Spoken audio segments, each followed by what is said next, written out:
En el otoño del año 1838, 5 barcos zarparon de Alemania bajo la guía del pastor Martin Stephan. Stephan había causado un impacto enorme en Alemania, proclamando el Evangelio de Cristo de acuerdo a la Escritura y las confesiones luteranas. En esos barcos iban alrededor de 700 pasajeros que viajaban en busca de la libertad religiosa, pues la Iglesia de Sajonia estaba mezclando la teología racionalista con la teología luterana confesional. El racionalismo ponía como maestro a la razón humana, quien determinaba lo que era verdadero y falso, incluso con respecto a las Escrituras. Y había muchas personas e iglesias que ya no lo soportaban más y querían tener libertad religiosa. Algunos hasta fueron arrestados por desobedecer a la iglesia estatal. Otros no pudieron encontrar llamados pastorales. Estaban a la merced de las personas que estaban en su contra. Por lo tanto, se embarcaron rumbo a Nueva Orleans, donde llegaron en enero de 1839. Muchos pastores encontraron consuelo y guía espiritual en Martin Stephan. Uno de ellos fue un joven pastor de 20 años, Carl Ferdinand Wilhelm Walter, más conocido como C.F.W. Walter. Los cristianos sajones en esos barcos estaban buscando libertad, pero no libertad política, sino libertad religiosa, libertad para vivir su fe. Sin embargo, terminaron cambiando una clase de opresión por otra. Cuando se preparaban para llegar a los Estados Unidos, eligieron a Stephan como obispo. No sabemos si lo obligaron o si lo hizo voluntariamente. Quizás haya habido un poco de ambos. Sin embargo, una vez que eso fue hecho, su carácter cambió y todos comentaron cómo el antes carismático y abierto Stephan se había vuelto cerrado y tirano. Eso se expresaría más profundamente en la promesa de subordinación a Stephan, en la que los inmigrantes prometieron obedecerle en todas las cosas, tanto espirituales como temporales, dándole poder total sobre sus vidas. La mayoría de la colonia se quedó en San Luis, pero en forma temporaria. El plan era mudar a toda la comunidad hacia el sur, a una zona más remota. Cerca de 100 miembros viajaron al sur, al condado Perry, para comenzar a cultivar la tierra que habían comprado. Sin embargo, en poco tiempo surgieron alegatos contra Stephan por malversaciones financieras y, peor aún, por relaciones inapropiadas con mujeres, que lo llevaría a la ruina.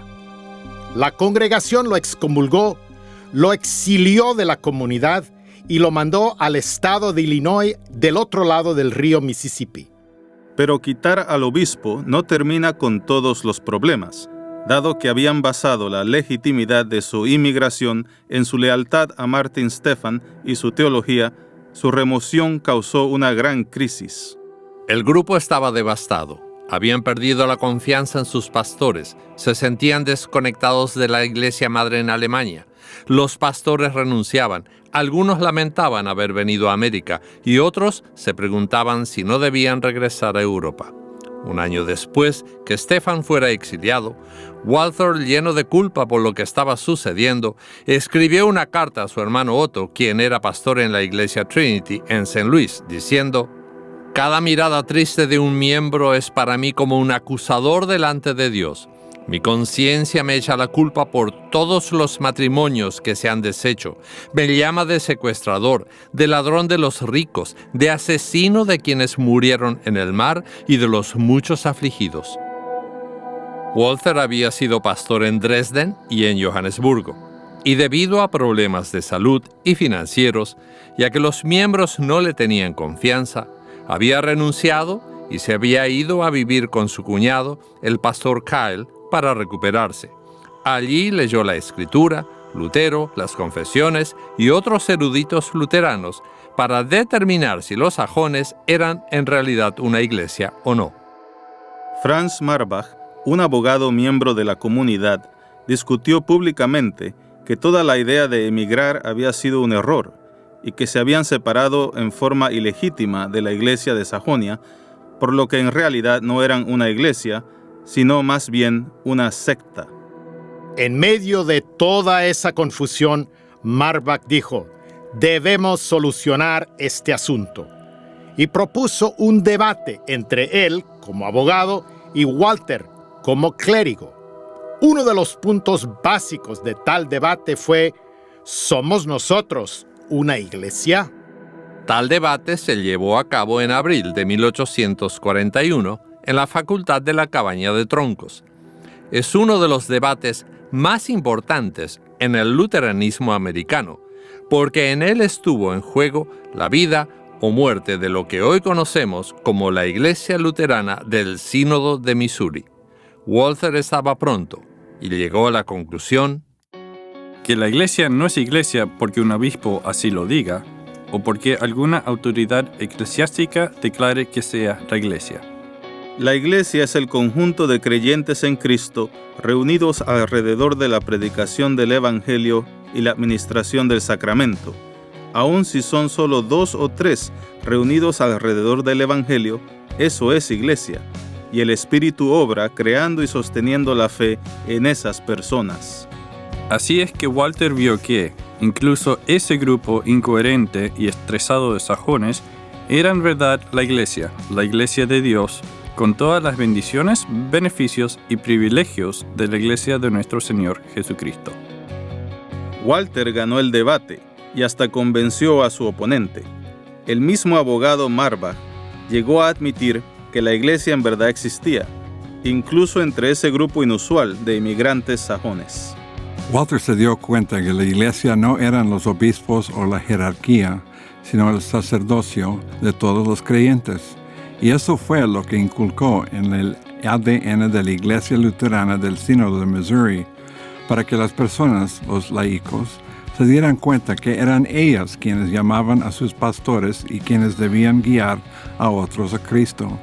Él ganó el debate con Marbach, y eso ayudó a estimular una manera nueva de pensar acerca de la iglesia. Luego del debate, Walther aceptó un llamado como pastor de la iglesia Trinity en St. Louis. Al año predicó un sermón titulado Llevando almas a Cristo, el deseo y obligación de todo cristiano. En él dijo: el cristiano mira a su prójimo con tristeza cuando sabe que éste no conoce el Evangelio. A través de la fe, el cristiano recibe como una obligación sagrada el deseo santo de llevar a las almas a Cristo. Nadie debería decir: no soy pastor, maestro o predicador. Que ellos enseñen, instruyan, consuelen y lleven las almas a Cristo. Yo deseo mantenerme en mi propia vocación. No, cristiano, a través del santo bautismo, has sido llamado y ungido para ser un sacerdote de Dios. La iglesia es una gran casa de misión, y cada cristiano es un misionero enviado por Dios para convertir a otros a Cristo. Los laicos de la congregación de Walter en San Luis no eran observadores pasivos, sino participantes activos, incluso en cosas teológicas. No siempre concordaban con lo que el pastor decía, sino que a veces le presentaban objeciones. Federico Lochner dijo que Walter contestaba en forma suave y razonable, como si toda la congregación estuviera formada por teólogos. El 26 de abril de 1847, 12 pastores representando 14 congregaciones se reunieron en Chicago y firmaron la Constitución. Así nació la Iglesia Evangélica Luterana de Missouri, Ohio y otros estados. Eso fue el resultado de toda una iglesia trabajando unida para llevar el Evangelio a una nación en crecimiento. En sus comienzos, los miembros de la Iglesia Luterana del Sínodo de Missouri hacían evangelismo. Las familias formaban iglesias en sus hogares y luego buscaban pastores que les sirvieran. En esa época, la migración era tremenda. De hecho, entre 1845 y 1895 vinieron a los Estados Unidos cerca de 4 millones de alemanes. Este era un vasto campo misional. Y contrario a lo que algunos creían, muchos de esos inmigrantes alemanes no eran ni luteranos ni cristianos. Muchos se habían alejado de la fe o ya no tenían fe, por lo que la orden del día para el Sínodo de Missouri era evangelizar, llevar el evangelio a los necesitados. Ninguna otra iglesia en ese tiempo creció tanto como el Sínodo de Missouri, y ello se debió en gran parte al evangelismo enérgico de los laicos de nuestra iglesia. A partir de 1850, el sínodo agregaba una congregación cada 2 o 3 días. De hecho, antes de morir en 1887, en sus últimos 40 años de vida, Walther vio al sínodo crecer de 14 a casi 2,000 congregaciones. En la última década de 1800, la población de los Estados Unidos creció un 17%, mientras que la del sínodo creció en un 27%. El ADN de este movimiento del Evangelio estaba encarnado en la Iglesia Luterana del Sínodo de Missouri desde el principio. De hecho, la teología pastoral de Walther fue recopilada en un libro en 1872. En ella, Walther dijo que la razón de la Iglesia era compartir el Evangelio de Jesucristo con otros. Su propósito, dijo, como el de toda teología, consiste en guiar al pecador a la salvación a través de la fe. Hacia finales del 1800, el Sínodo de Missouri se involucró en misiones en el exterior, evangelismo entre exesclavos en el sur del país y misiones urbanas en las cada vez más grandes ciudades. Pero el medio principal para hacerlo era el alemán.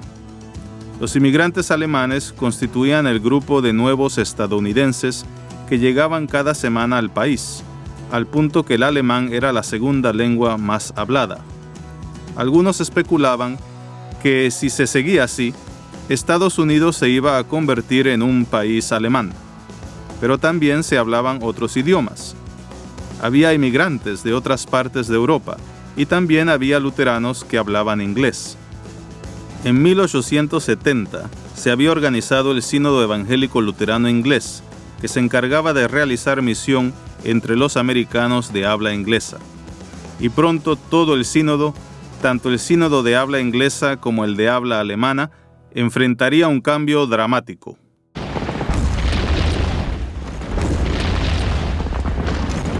El comienzo de la Primera Guerra Mundial en 1914 puso al sínodo en una situación muy difícil. Estados Unidos no se involucró enseguida, pero el recelo contra Alemania creció y las cosas cambiaron radicalmente para los inmigrantes alemanes en este país. Las dificultades de ese tiempo fueron muchas. La epidemia de gripe del año 1918 y grandes cambios culturales en todas las áreas de la vida. Y mientras el sínodo luchaba por encontrar su camino en medio de ellas, en el año 1919 registró su primera pérdida de miembros. En el año 1921 cambiaron las leyes de inmigración de los Estados Unidos y ahora, en vez de entrar 1 millón de inmigrantes por año, llegaban alrededor de 150,000 y los inmigrantes alemanes eran vistos como los menos deseables. Ese cambio en la inmigración, combinado con la migración a las ciudades, la cada vez menor tasa de natalidad y el cambio en los valores morales, produjeron la tormenta perfecta que detuvo el crecimiento del sínodo. El número de iglesias nuevas en el sínodo bajó drásticamente. De pronto, el crecimiento del sínodo pasó a ser menor que el de la población. Todo estaba cambiando. La gente se preguntaba hasta cuándo y cómo iba a ser esta iglesia de y para inmigrantes para ajustarse a un entorno radicalmente diferente. Es interesante leer lo que los líderes del sínodo escribieron entre 1917 y 1937. Al leer lo que escribieron, queda bien en claro que no se dieron por vencidos. no se apartaron de la verdad bíblica, que amaban y atesoraban. No dejaron de poner énfasis en alcanzar las almas perdidas para Cristo. El Dr. Fritz dijo, un misionero luterano que solo busca ex-luteranos o personas de cierta nacionalidad, como los de origen alemán, no está haciendo su labor misionera de acuerdo a las instrucciones explícitas de su Señor.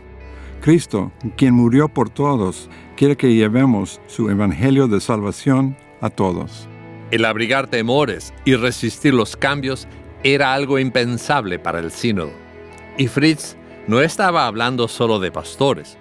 Dijo, no solo las juntas de misión, sino cada congregación, pastor y cristiano debe estar atento a nuevos campos misionales. ¿Qué quiso decir? Lo mismo que en la época de Walther. La iglesia, el sacerdocio de todos los creyentes, pastores y laicos, juntos en misión. Ese fue el lenguaje de esa época que respondió a los desafíos de ese momento. Como sínodo, se habían estancado. La cultura estaba en su contra. Creían que sabían cómo llegar a las personas, pero ahora todo había cambiado. ¿Qué hicieron? Continuaron siendo la iglesia con una visión más amplia. La hora luterana, trayendo Cristo a las naciones. La hora luterana comenzó a salir al aire los jueves a las 10 de la noche en CBS, en medio del horario de entretenimiento, justo después del programa La Sombra. Entonces los ejecutivos de CBS dijeron, no es posible, no podemos tener un programa religioso en medio de este show. Así es que le dijeron al orador, el Dr. Meyer, mi padre, que tendría que acortar su sermón a un tercio del programa. Mi padre se negó porque predicar el Evangelio era el propósito de la hora luterana. Y es entonces que, faltando pocos minutos, decidieron que el programa saliera así al aire. Y resultó que la primera serie fue un éxito tremendo. La CBS en Nueva York recibió más cartas que el show más famoso del momento. Entonces le dijeron al Dr. Meyer que, debido a su éxito, podía predicar tanto como quisiera. Mi padre tenía un dicho famoso: queremos utilizar cada estación disponible en la tierra para proclamar el Evangelio eterno de Cristo. Y el resultado, por supuesto, fue un crecimiento tremendo. Cada día se iban agregando más estaciones. Cuando mi padre murió en 1950, la hora luterana era transmitida en 1236 estaciones, a 120 países, en 36 idiomas diferentes, una especie de milagro misionero. La audiencia se estimaba en 20 millones de personas. Casi 500,000 de cartas llegaban a las oficinas de la hora luterana. El promedio para la industria en esta época era que una persona de cada 40 oyentes escribiera, así que hagan la cuenta. Fue un éxito magnífico. Y pronto, la Iglesia Luterana del Sínodo Missouri comenzó a conocerse como la Iglesia de la Hora Luterana. Cada 3 días y medio se plantaban iglesias nuevas. Las iglesias patrocinaban talleres de predicación y de enseñanza, a la vez que evangelizaban en los barrios. Así se conectaban con familias, amigos y vecinos. Y lo más significativo de este tiempo de auge de la iglesia es que muchas de esas personas con las que se conectaban no eran de la iglesia, sino que estaban recibiendo el mensaje del Evangelio y regresando a ella. Los fundadores del sínodo fueron movidos por el amor de Dios a convertirse en la iglesia revelada en las Escrituras. Asumiendo el sacerdocio de todos los creyentes y llevando adelante su tarea como obreros en el campo de Dios, evangelizaron en el nombre del mismo Espíritu que el de los seguidores de Cristo en el libro de Hechos, cuando declararon: no podemos dejar de hablar acerca de lo que hemos visto y oído. Este ADN fue pasado a través de los esfuerzos vibrantes de discipulado en el sínodo. Un gran ejemplo lo tenemos en las escuelas luteranas, que fueron el corazón del discipulado dentro de la Iglesia Luterana del Sínodo de Missouri. Sus alumnos recibieron ese ADN tradicionalmente agresivo que es tan característico de nuestra iglesia.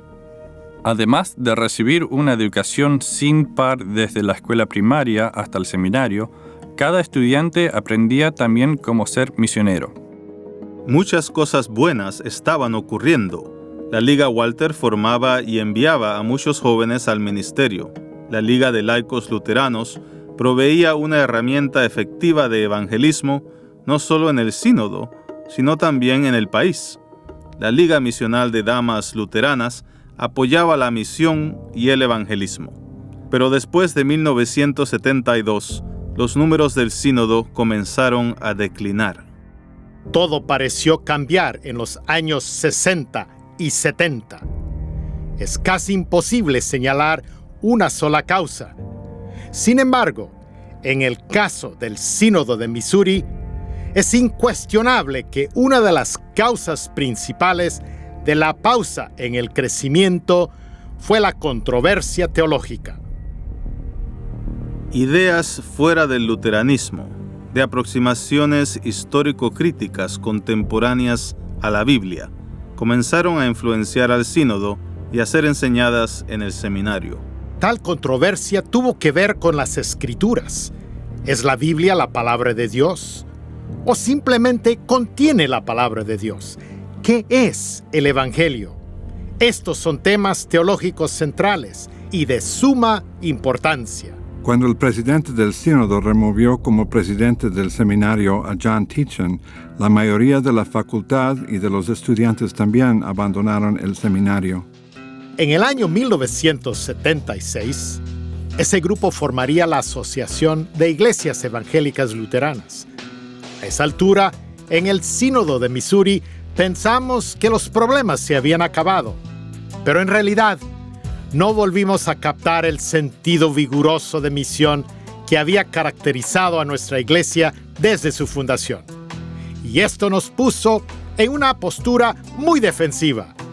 Lo que por tanto tiempo habíamos hecho tan bien, ahora se había vuelto de alguna manera secundario. Además de los problemas internos que la iglesia experimentaba, ciertos factores externos estaban cambiando el paisaje del cristianismo en los Estados Unidos. Las familias estaban teniendo cada vez menos hijos. A nivel de la sociedad había un rechazo a lo institucional que hacía que las personas desconfiaran hasta de las iglesias. Las relaciones entre las razas estaban tensas y nosotros todavía éramos una iglesia blanca que no había llegado a los afroamericanos u otros grupos étnicos. Había un movimiento juvenil importante, pero nosotros éramos una denominación que envejecía. Las cosas cambiaron en cada aspecto de la cultura norteamericana y la iglesia simplemente no estaba preparada para cambios tan drásticos y la velocidad con que ocurrieron. En forma similar a lo ocurrido a comienzos del siglo anterior, los desafíos produjeron otra tormenta perfecta que desencadenó el declive del sínodo. Nos preguntamos, ¿qué podemos hacer? ¿Qué pueden hacer nuestras congregaciones para impulsarnos hacia adelante una vez más? La respuesta a nuestros problemas no está en la estructura de la iglesia o en sus programas o iniciativas financieras. La respuesta está donde siempre ha estado, en Jesucristo y su mensaje de salvación, y en el hecho que Él nos ha llamado a cada uno de nosotros a compartir su evangelio en nuestras vidas, en nuestro trabajo y en nuestras familias. Si miramos en las Escrituras, vemos una y otra vez a personas en desventaja, para quienes las cosas no pintan bien, pero que aún así prevalecen por la gracia de Dios en Jesucristo, y de eso necesitamos aferrarnos.